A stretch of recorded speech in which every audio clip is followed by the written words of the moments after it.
Kapasitas yang lebih besar.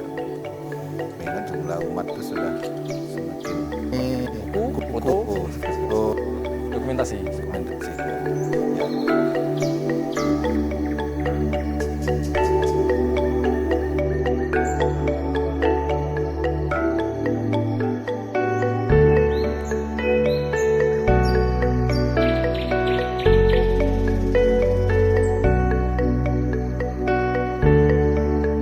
Ya ini Pak Ngurah Kumara, beliau kebetulan Ya. lagi ada Sini, Pak.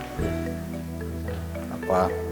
Dengan kuliah Pak di Ngurah perpustakaan. Kumara. Waduh, baik Pak. Jadi ini gini Pak Kumara, kita ingin mengetahui mungkin sejarah dari awal pendirian gereja Tuke ini Pak ya, gereja Tritunggal Maha Kudus Tuka ini. Nah, mungkin Pak Kumara bisa menjelaskan. Tadi kan secara umum tadi Pak Ngurah Darmaji udah kasih tahu sekitar tahun 1937 diawali. Tapi persisnya seperti apa sih Pak pembangunan atau dulu itu nuansanya seperti apa kalau pada saat kita akhirnya kita harus membangun gereja di sini, kemudian ini kan sudah bertahap-tahap ya Pak ya kalau nggak salah ya. Mungkin Pak Kumara bisa menjelaskan. Kita harus mulai agak ke belakang lagi sedikit. Tahun 1931, tepatnya tanggal 11 November 1931, itu ada pembaptisan pertama orang Bali menjadi Kristen Protestan, itu oleh pendeta Chang namanya, dilakukan di Tukadiehpoh, Dalung. Itu ada 12 orang Bali pertama yang 1931. Kemudian karena terjadi kekisruhan, itu akhirnya Tuan Chang diekstradisi oleh Belanda dari Bali. Nah, pengikutnya yang lumayan banyak itu sudah akhirnya seperti anak ayam yang kehilangan induk. Nah, dari 12 orang itu ternyata ada 2 orang dari Tuke. Ya saya sampaikan secara umum saja, tidak detail. Nah, dari semua pengikut ini ada yang akhirnya kembali ke agama asli di Bali, yaitu agama, waktu itu belum disebut agama Hindu tapi disebut agama Canang.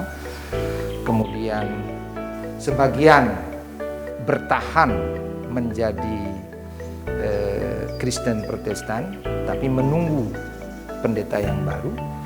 Nah, sebagian lagi mencari gembala yang baru, ya, dalam arti mereka tidak ikut kelompok manapun gitu. Nah, 2 orang dari Tuke inilah ada dalam kelompok itu, kelompok yang tidak mau menunggu atau juga yang tidak mau kembali. Nah, ditokohi oleh I Made Bronong dan Iwayan Diblok. Dua-duanya kalau tidak salah berasal dari Soroh Bendesemas. Nah, kemudian mereka secara tidak sengaja di Denpasar bertemu dengan Pastor Johannes Kersten di seputaran Jalan Kepundung. Tetapi Pastor Johannes Kersten sendiri tidak pernah merasa tahu atau tidak pernah diberitahu bahwa ternyata sudah ada orang Bali yang menjadi Kristen. Nah, karena ya komunikasi belum bagus waktu itu, media sosial juga nggak ada. Akhirnya bertemu itu terjadilah perdebatan sengit. Karena 2 orang ini memang dari dari golongan garis keras, sehingga bertemu dengan Pastor Kersten, mereka terjadi perdebatan tentang teologi kekristenan. Nah, akhirnya pelan-pelan Pastor Kersten mengadakan pendekatan budaya, karena Pastor Kersten ini adalah seorang antropolog Bali. Pastor Kersten seorang Belanda, pastor. doktor, tapi dia itu penulis kamus bahasa Bali pertama yang ada di Bali. Kemudian dia juga penulis tata bahasa Bali, buku tata bahasa Bali yang pertama. Nah, Saya potong sedikit Pak. Ya.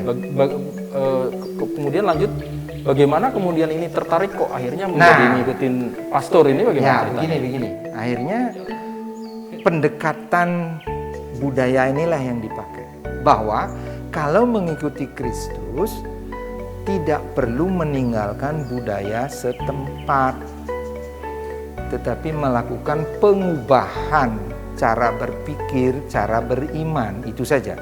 Tetapi budayanya tetap dipertahankan sebagai orang Bali. Akhirnya suatu kali katanya, menurut yang saya wawancara kemana-mana waktu saya nulis buku, itu ada orang sakit itu sakit parah.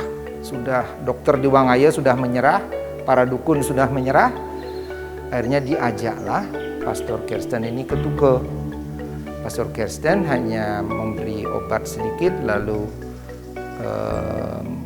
berdoa dan memerciki dengan air suci, diberkati, sembuh.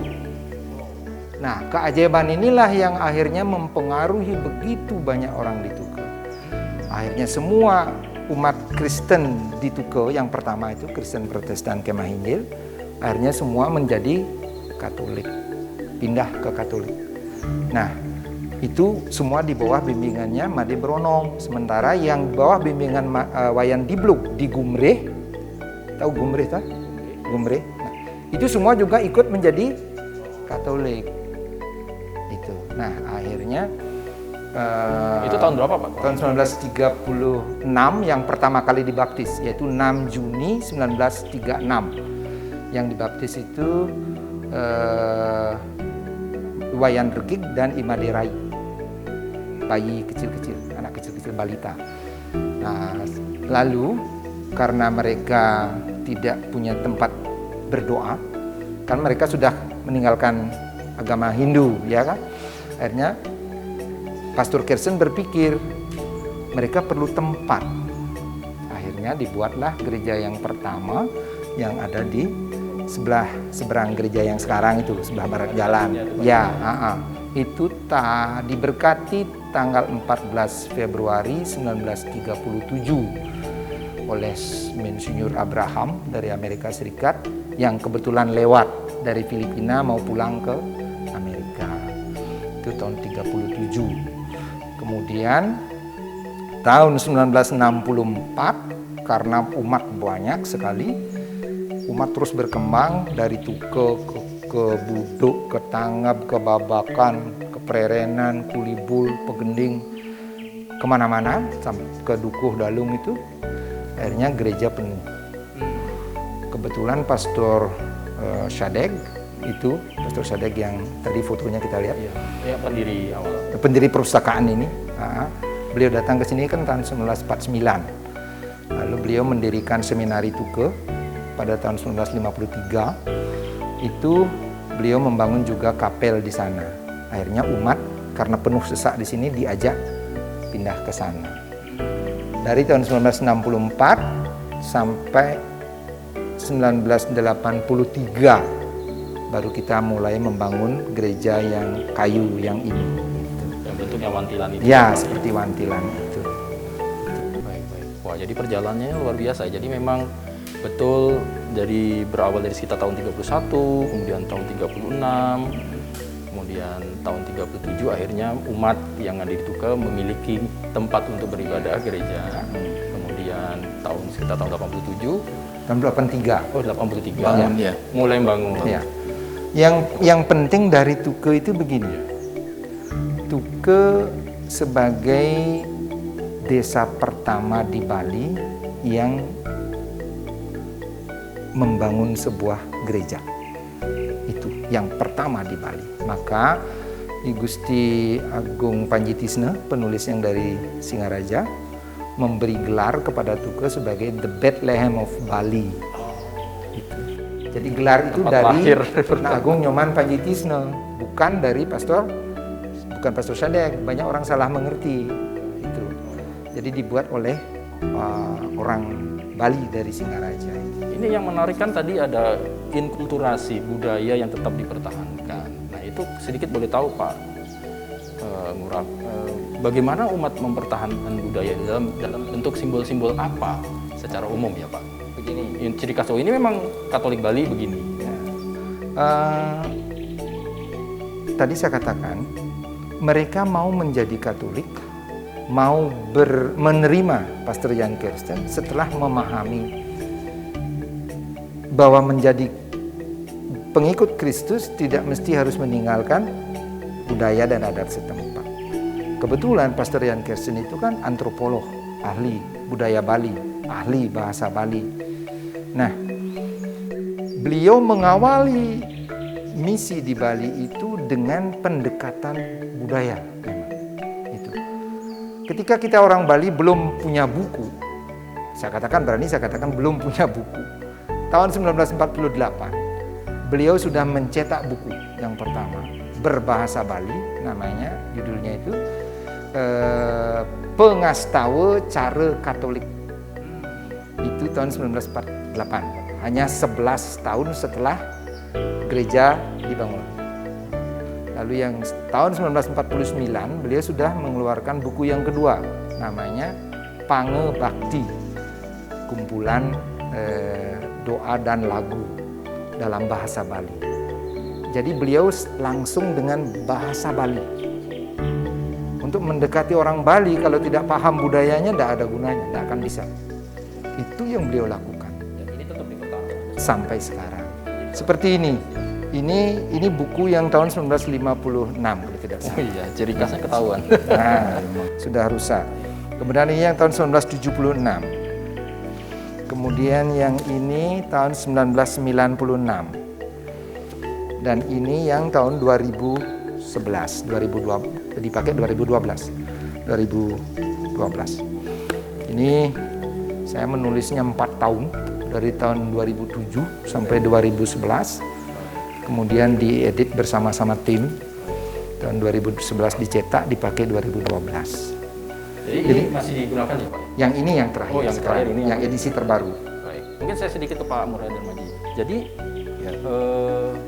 peribadatan yang masih menggunakan bahasa Bali dilakukan di gereja ini. Iya.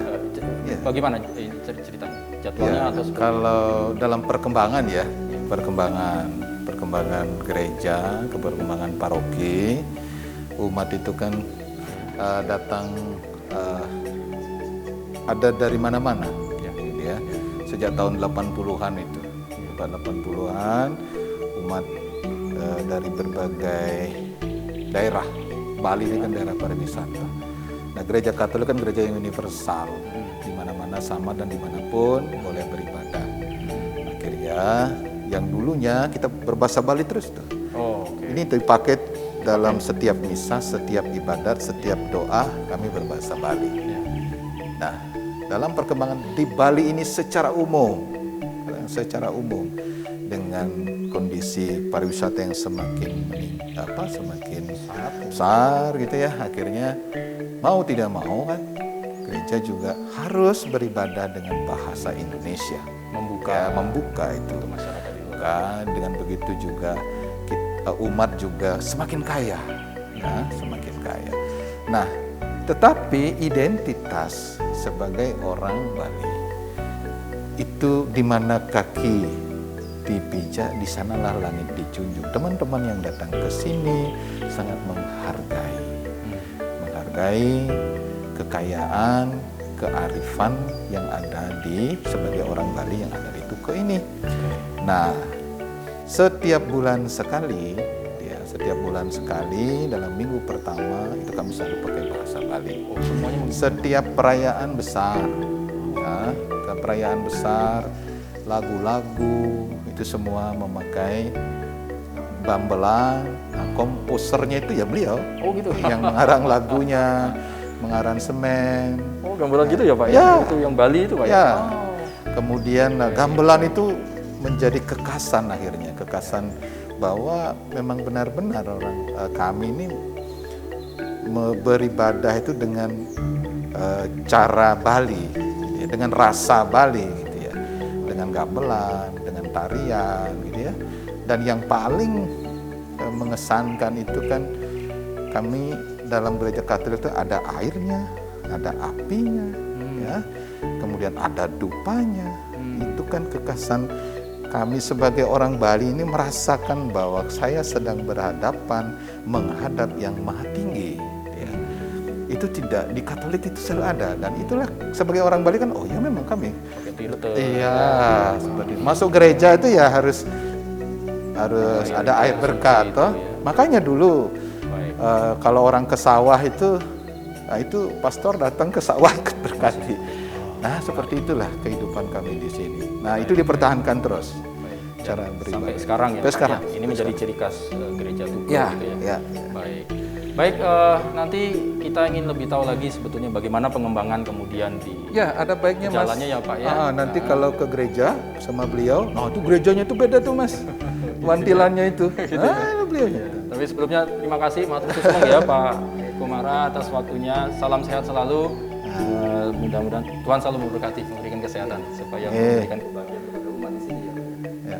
Kita kayaknya geser ya Pak ya. Ke gereja boleh. Ke gereja ya. Kita juga ingin tahu sebetulnya misi atau apalagi yang dilakukan, terutama bagaimana bersosialisasi dengan masyarakat setempat. Boleh. Memberikan manfaat Ya, kepada ya. masyarakat, tidak cuma untuk umat. Benar, Ya kan itu ya Pak ya. ya. Baik, yuk kayaknya kita izin kita geser ke sana Ya. ke gereja. Baik Pak Kumaran, terima kasih. Saya kembalikan ini, sampai jumpa lagi.